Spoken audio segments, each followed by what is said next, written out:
Hello everyone.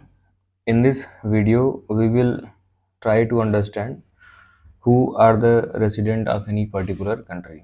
So, for the definition, residents are those persons whose center of economic interest lies in that particular country. A person is considered to be the resident of any country if his most income is generating in that particular country and most expenditure is done in that particular country, then he will be considered as the resident of any of that particular country.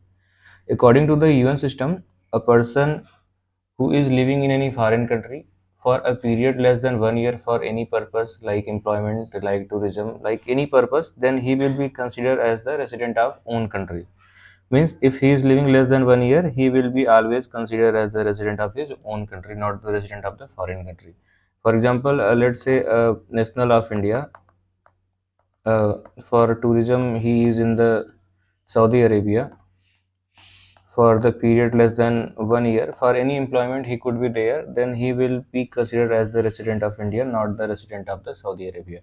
But if a person reside in any country for period more than 1 year for any purpose, then he is going to be considered as the resident of foreign country. In the same example, if this person residing in Saudi Arabia for a period of more than 1 year, then he is going to be considered as the resident of Saudi Arabia, not the resident of India.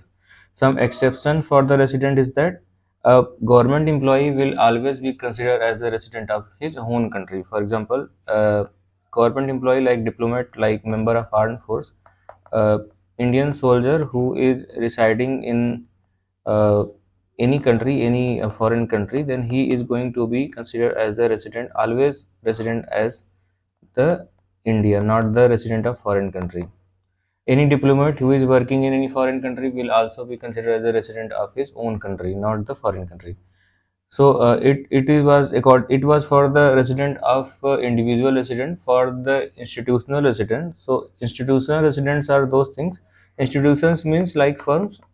So whose firm we will consider as a resident of of what country is the firms who are mainly owned by the resident of that country will be considered as a resident of that country. Means let's say any firm, Indian firm who is working in Saudi Arabia, let's say Mahindra company example, owned by the Anand Mahindra. So he is the resident of India. Any firm, any factory who is running in the Saudi Arabia will always be considered as the resident institution of India, not the resident institution of Saudi Arabia, because Anand Mahindra is the resident of India. So resident institution mainly owned by the resident of any particular country will be considered as the resident institution. So I hope you are getting who are the individual resident and who are the resident institutions. So thank you for watching.